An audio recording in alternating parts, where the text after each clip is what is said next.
Hello guys and welcome back to my channel. So this video is going to be another play ratings. Tottenham played Rennes last night and let's just say it was not a great performance from Tottenham, but you know what, we're just going to get straight into this video.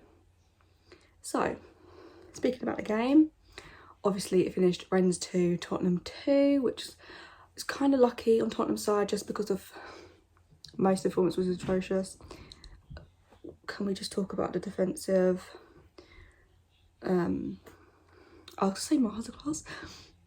That's not what I meant. Because if it, like, I mean, it's probably a masterclass in considering that we didn't actually lose the game.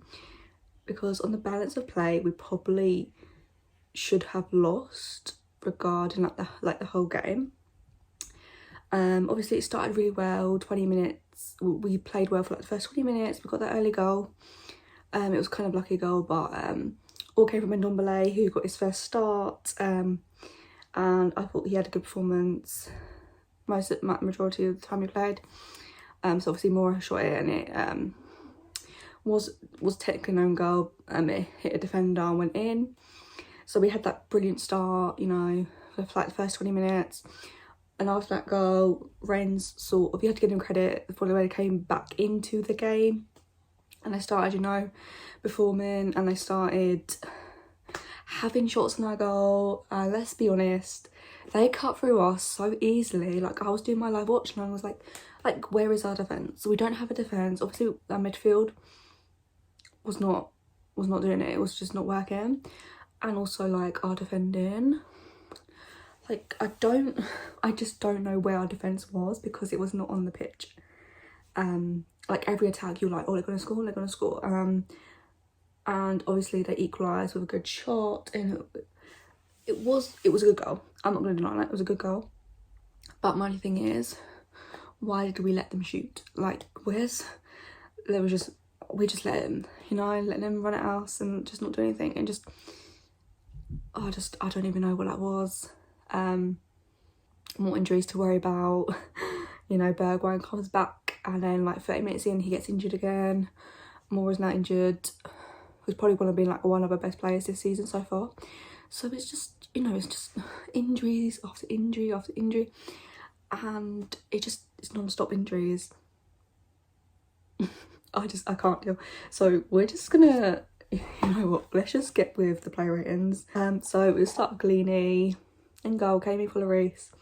I don't think he did too much wrong, to be honest. Like, the second goal they scored, he probably could have done a bit more with that saved shot instead of saving it, but then putting it like back in the danger like area. But other than that, he didn't really have to do anything. I mean, the first goal, couldn't save that. It was too good of a strike to save, but he didn't really have to make too many saves because they had shots, but they were sort of like off target. Luckily off target, but he didn't really make many saves. He didn't really, I wouldn't say he really made a mistake. I mean, you could say that second goal was a mistake, but other than that, he was okay. Like, he didn't really do anything wrong. So I gave him a 6. I couldn't really give him higher than a 6, but he didn't really have to do much, to be fair. Matt Dougherty. You know what? This game, I was in my prediction line, I was like, this game is for Dougherty. He's to show what he's about. It's to show that he has what he's doing. You know, this is his chance to prove himself to Nuno that he deserves the chance to start in the Premier League and he needs more game time. But this game was probably, I'm gonna say it was probably his worst performance in a Spurs shirt ever. So I got him a 3. I gave him a 3. I mean, the only good thing he actually did was he was involved with that second goal. Like, he crossed it in. I don't know if he got the assist for it or whatever, but that's the only good thing he did, was help us get a second goal, which was important. But I can't give him any higher than a 3. I just can't. Like, I don't know what he was doing for most of the game. Like, he just can't defend. He just can't defend. I can't defend him for not, like, you know what I mean? Like, he just can't defend. I don't know what he was. Oh, and like, I didn't have a problem with the lineup. Like, I was happy with the lineup. If you saw my tweet, then you'll be like, yeah, she was happy with the lineup. And I wasn't like annoyed that it was time, because I thought, you know what, he's not the best, but surely he would perform to some sort of standard. No, I was wrong. I was completely wrong. And at halftime, I wanted Dougherty to come off, and I wanted Davies to come off. I know I'll get into Davies later, but Dougherty, I can't watch him play anymore. I just can't. I've wanted to give him a chances, and I don't know what it is with him, because at Wolves he was like really, really good, and coming to Tottenham, I don't know if it's low in confidence or whatever, but like, we can't, you know, keep him in the team if he's gonna have like these one good moments. And luckily this moment was helping us get equaliser, but he can't cross. When I'm like, you need to cross that ball into the box, he passes backwards. Like, he doesn't cross. You need your right back to cross, and you need to defend. But I don't know, it's like he gets catched forward and he doesn't race back to, you know, get back in position. It's like we're being counter-attacked on, and you're nowhere to be seen. You're nowhere. Like, you're literally nowhere. And it honestly frustrates me. And it's not like he has these... I can't even think of like a game where he performed like really, really well. Like, he's had good moments, but he's never had like a full-on solid 90 minutes. Never. Not in a Spurs shirt. Not in all the time he's been here. Hasn't had a good 90 minutes. And I don't know what it is. I just don't know. And I don't, you know. So, I had to give him a 3. I couldn't give any higher, because even 3, I feel like it's being generous, you know what I mean? Like, let me know what you thought of Dougherty's performance down below, because I honestly, it frustrates me, and I know I'm laughing about it. It's like, it's not funny, but I don't know what it is. I just don't know. I can't explain it, and I don't think he could explain it. But it's like he's... I don't know if I can say this right now, but it's like he's won a competition to become a footballer for a day. I'm sorry.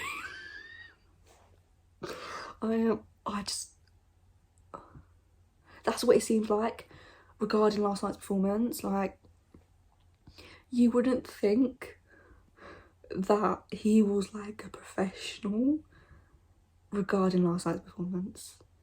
And it's not me like digging him out or anything, but it was just the way he performed. And he's won a competition to be a footballer for one day. Like, is that harsh? I don't know. I don't like being harsh, but I'm just trying to be as honest as I can. And that's what it seems like to me. Anyways, we need to move on. Moving on to Rodon. I feel like Rodon, I actually gave him a 7. Okay, you're probably thinking, what the heck with that defence? Like, I don't think he did anything wrong. Like, he was trying, you know what I mean? He was doing the best he can. He's obviously, this is his first European start for us and stuff, and he hasn't really performed that much this season. Anyway, like, this is what, his second game? Ooh, first game starting, yeah. Obviously, he performed well against Crystal Palace, and it wasn't on the same level as what it was that game, but he didn't really do anything wrong. Like, obviously, I say there was like no defence, but I feel like it was mostly coming from the right back and left back areas. That's where like the no defence was. But Rodon, he was doing his best. He was trying. You could see he was getting really, really frustrated alongside Tanganga. Like, he was getting frustrated. Just with that defending, I don't know what it is, but I think it's because like Dougherty and Davies are like fringe players and they don't really perform that much. And then Tanganga and Rodon were literally the only centre backs we had to like put in. So I feel like because it was like a forced back four, that's probably why the defence was a bit iffy. But even so, it was just atrocious. But Rodon, I feel like he had a good game regarding everything. And, you know, he was making, like, blocks and stuff. But it wasn't the best, but the way he performed, I don't blame him. I feel like him and Tanganga tried their best, and with Tanganga, I also gave him a 7. He made that one good challenge towards the end of the second half, which was good because we could have potentially lost that game. But I feel like he was trying, and him and Rodon were trying to defend. But it was like they had, you know what it is? Like, it was like we had 2 defenders. Like, Ben Davies and Dougherty were nowhere to be seen, and it was just 2 of them. Moving on to Davies. I gave Davies a 4. I feel like even though him and Dougherty were not really, you know, they didn't really defend that much. I mean, he made a few good tackles here and there, but majority of the 90 minutes, nowhere to be seen. But I do feel like he was slightly better than Dougherty. Only slightly, like, there's not even much in it, but literally that much in it. I just feel like he was slightly better, made a few more good tackles and stuff. You know, did somewhat defending, maybe not to the standard that we expect, but a 4. I feel like a 4's respectable, you know, not really, but for him, because of that performance, I can't. Like, we know Reguilón is just so much better. Like, I feel like we all know that. And again, I did want Dougherty and Davies to come off at half time. I feel like if we had more pace, because we lost Maura and we lost Bergwijn and we didn't really have pace, so Reguilón would have more pace, and because he can run up and down left, and he would actually run back to defend, unlike Davies and unlike Dougherty. So we needed that. I gave Skip a 6. I do feel like he was trying. There was a few misplaced passes. There was like a few times where you'd win the ball back and then straight away they, like, RENNES would get the ball back. So it was kind of frustrating on that end. But I do feel like he was trying. I do feel like he was trying to make things happen in that midfield. The midfield, I was excited about midfield. It didn't really work as well as we wanted it to. But I feel like with Skip, you always got to get 100% effort. That's something you're always going to get. And with those certain players, you're always going to get that. And with Skip, I feel like we got that. Obviously, there wasn't really much that he did going forward too much. There wasn't really much to talk about because we didn't really create that much. And I feel like that's a massive problem. We just can't create. And even like last season, we created quite a lot. But this season, I don't know what it is. We just can't create goals. And it's just really frustrating to watch.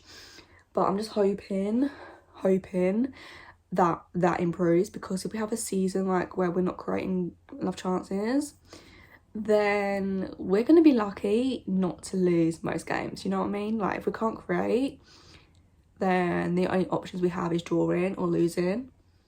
So there we go. Moving on to Ndombele. You saw it in the first few minutes of how good of a player he actually is and how much that we need him this season. So I gave him a 7. Might seem a bit high, but I thought he created that first goal by himself. You know, that I still don't know how he kept that ball in. Don't have a clue, but Ndombele's always doing Ndombele things which no one else can do, and it was amazing. And you know, they can't get the ball for him, and he's doing all these tricks and skills and stuff. His defending was a bit bad. It was, he stick a leg out, like there wasn't, I don't know what it is, but the defending from like most of the players just wasn't there. But you know, he was trying, he was giving it his best. Obviously he lasted 78 minutes, which for Ndombele is good because normally it's like around 60. So if he can build up his fitness, get more game time, get game fit, then he is going to be a vital player for us in that midfield, because we're going to need him. So I was happy with Ndombele. Like, him starting and having a good performance is a positive for us. And I honestly want to see him start against Chelsea. I don't think it will happen, but I'm hoping that he's at least on the bench. But I really do want him to start. I feel like we're going to need him. He nearly scored as well, which was good. lovely link-up play with Kane, you know, one-touch pass. That was probably like one of the best attacks. But we did do more of that, and we need Ndombele. So I'm hoping this game can be just a start of Ndombele masterclass every single game. I maybe hoping for too much there, but I feel like with Ndombele, he's the talent he has. He's too of a good player not to be in a starting lineup. So I'm just gonna touch on Berg one quick. I haven't actually given him a rating just because he was only on for 30 minutes, and he wasn't. I mean, he wasn't really involved that much from what I can remember. But it's just so annoying that he's literally just come back from injury, and not even halfway through the game he gets injured again. Like, I don't know how bad it is. I don't know. I'm hoping it's not too bad. It's just like a knock. But this is why I didn't want him to start, just because he did just come back from injury. But you know, but that was just my thought process. Like, I was thinking, should he start? Should he not? Like, I would have preferred him on the bench. But, you know, he started, and I was like, you know what? He's got pace. You know, he brings something to the team. He's good defensively. And, you know, I was happy with him being in the team. But the fact that he just got injured again, like, we're so unlucky with these injuries right now. I don't even know. But regarding, like, his performance, nothing too good, nothing too bad. I feel like I give him a rating, like, half an hour, you know. But yeah, there's nothing really to give him. Okay, so we're moving on to Maura. I gave Maura a 7. Obviously, he came off around the 54-minute mark, injured. He tried to carry on, but you could see that he wasn't right. This is a big worry, because Maura's probably would have been one of our standout players. And the fact that he's, you know, injured, it didn't look good. Like, what? That tackle just didn't look good. And I'm just like, how was that not a yellow card for that Rennes player? I do not know. I still don't understand. But he didn't even touch the ball, you know what I mean? Like, he literally just took out the player. So it's like, why? Where's the yellow card? It still makes me laugh that Tottenham were the first team to get a yellow card. Nah, not having that. But with Maura, obviously he made that first goal happen over Ndombele and Kane. He was running a lot. He was, you know, he was doing his more things, a bit like Ndombele. But I do feel like he definitely was bringing something to the team, even though it was very little. But I do feel like we need him. We need his pace. We need his dribbling, because when he's dribbling with that ball, no one's getting it. No one's getting it. You know what I mean? Like, no one's getting it. So I feel like with Maura, there was definitely good things in there. Obviously, there was some bad things in there as well. And I've got pins and needles like you don't know. Like, my foot is gone entirely numb. Why? I don't know. I feel like now we should mention Højbjerg, because he did come on for Bergwijn around, what was it, half an hour? Before he actually came on, he was on the sidelines giving instructions to Dougherty, and I was like, yes, you tell him. I was on that my live watching, and I was like, you tell him. I don't exactly know what you're saying, but we know Højbjerg. He's a leader. He could be potentially captain one day. So, you know, I was just like, yes, you tell him, you know, give him instructions, because clearly he needs it. But Højbjerg, I gave him a 7. Obviously, he got that equaliser, which was with a fantastic finish. He nearly scored before that, and before they got a second goal. But, you know, he had to take it first time. You know, he's not a, like, natural finisher, so I wasn't expecting him to score. But you just know when he's on the pitch, he gives 100%. He's a leader. So why Ben Davies was wearing that captain armband, I don't know. Højbjerg should be wearing it. I don't know why he wasn't, because you know he's a leader. You know he can lead that team. He definitely brought so much more to the team when he came on. I feel like we had more control at certain points in the game.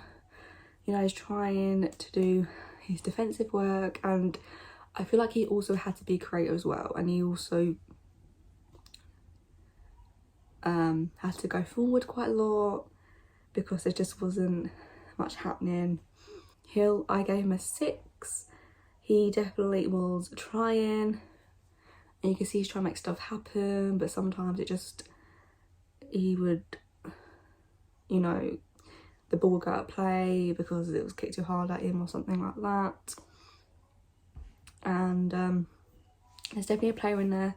He just needs more game time, and I'm sure he will get better, get to know the teammates around him and how they play and how he plays, and it'll become a lot better. But I feel like with him, he's always trying to make stuff happen. And he was, you know, getting forward, trying to create chances. Some of his free kicks were a bit bad because they were a bit over the top, literally, you know what I mean? But he's definitely a player to look out for, and I feel like he could potentially start against Chelsea, depending on the fitness of Maura or Bergwijn. And so Hill a 6, and now moving on to none other than Harry Kane. Obviously he was involved at first goal, good, you know, that little flick. I gave him a 5. I don't know what it is. I don't know if it's because there's no creativeness going around him, or is it... I don't want to judge him too harshly just because of what happened, you know, in the summer. But I don't know what it is. Because some people are like, oh, it's because he doesn't care. I don't think that is it, but who knows. I don't know if it's because he's missing Son. I think we're all like missing Son a bit, especially missing Son. But I don't know what it is. I feel like, you know what I'm gonna go with? I feel like it's because he's not getting chance, like people not giving him service. So that's why his performance ever been a bit below his standard for like the games he's played. He had that one shot straight at the goalkeeper. He hasn't really had many chances. So Kane a 5. He definitely needs to improve, especially against Chelsea. We need his goals, we need his assists, we need everything that he brings. But at the moment he's just not really showing it, and I feel like it's not all down to him, it's just down to the whole team. But we need them to prove. So Emerson actually came on for him. Was it in the 54th minute? Yeah, because they're like a double substitution. I was surprised Kane came off, kind of, but not really, because I'm like, I've never seen Kane like sub like that unless he's been injured. So it was kind of surprising for me. But I gave Emerson a 6, you know. He was getting forward, he's making his runs, won a lot of free kicks, so even though it didn't come to anything. I do feel like he brought a bit more defensive structure, kind of. Our defending did slightly improve, like not by much, but you know, a little bit when he came on. But yeah, you know, he was trying to do his best. He didn't really have much time, like just over half an hour. So I feel like he's had good, like his debut was really good, and this performance again was good. So I'm expecting good things from Emerson, and I do feel like he was trying, and he did create things more when he came on. And obviously Scarlett, I'm gonna give him a 5. He came on for Maura, and there was just no service, not really. There was crosses into box, didn't reach him. Obviously with Dougherty crossing, you ain't gonna get nothing. But you know, he's only 17 as well, but he was trying. You had to give him that, and I want to see him get more game time. I feel like it's mostly going to probably be the Conference League, so I'm expecting great things. Scarlett, obviously, again, only young, but, you know, 100% effort anytime he comes on, even if it's like 10 minutes, you just know that he's going to give it everything. Obviously, Dele also came on with about 10 minutes to go. I didn't actually give him a rating. He was trying. There wasn't really much for him to do, to be fair, because I feel like we're kind of seeing out a 2-2 draw. Obviously I would have liked to see us go for a winner, but I feel like if we did that we probably would have ended up losing just because of how bad our defence was that day. But yeah, Dele, no rating. Nuno Uno, I actually gave him a 6. I feel like he made good substitutions. Obviously he was forced into 2, so that is kind of disappointing, but I do feel like the team selection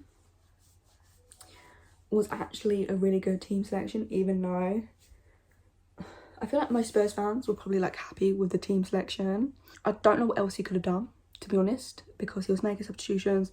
You bring on Højbjerg, that helped obviously because he got the equaliser. Emerson made a difference. So there wasn't really much for him to do. The team needs to improve massively against Chelsea, because if we play like we did last night, I'm scared about the scoreline. But Nuno needs time. So all those fans are saying, oh, he needs to go. Check yourself, because I don't know what you're doing. You're doing too much right now, because it's literally been 4 games into this like Premier League. He deserves a whole season. If Mourinho gets a whole season, Nuno deserves a whole season. Okay, so all this, oh, he needs to be sacked. Like, who are we going to bring in? Who's available? Who are we going to bring in? Because you can't keep blaming the managers, because if we're going to keep blaming the managers, that means Pochettino not good enough, Mourinho not good enough, Ryan Mason not good enough, now Nuno's not good enough. Like, I don't know what it is you want. Like, I get it. Performances haven't been that, past 2 games haven't been great. Loads of injuries. The COVID player situation as well. Like, I don't know what you want. You know what I mean? So, calm down. I said this in my previous play ratings and it's just getting worse. I feel like I need to address it, because if I don't address it, it's just going to piss me off and I need to talk about it. I just, calm down, because I don't know what it is, but I feel like with our fan base, overreaction. Like, you would think we lost last night with the 2-2. Like, it's literally a point in a really tough place to go. So I don't think you need to be shouting, oh, you know, he needs to go. Like, it's just literally, he's been here for how long? And it's like, you expect us to play this amazing attacking football just like that? Like, do you expect us to improve so much from how we were last season to now? Like, that's not going to happen. It's not. I don't know why you're expecting miracles, but I feel like Nuno is doing the best he can with the players he's got. And at the moment, with so many injuries, it's difficult. And he needs a break. So I feel like people need to hold off on Nuno, and it's a freaking spider. But just hold off on the Nuno out, because it's not going to happen. It's literally been a few games into a season, which we knew was going to be painful. We knew we weren't going to be at level of the other teams, like Chelsea, Man United, Liverpool, Man City, like, you know what I mean? Even Leicester, like, we weren't going to be at that level, because it's obvious, because we're so far behind. And he needs more than one transfer window, okay? So, you know, just hold off. But there we go, guys. Those are my play ratings. Be sure to let me know your play ratings in the comments down below. And check out for my predicted lineup coming up tomorrow for the Chelsea game. I don't even know who's going to play, but we'll see. I'll wait for the preference to come out to find out team news and stuff. And then there will be where's that gone? I predicted lineup, and then I'm going to do my live watch along on Sunday as well. It's going to be interesting. It's going to be interesting live watch along, so hopefully you're there. And then my play ratings should be out the next day, so look out for that as well. But thank you guys for watching, and I'll see you guys very, very soon. Bye!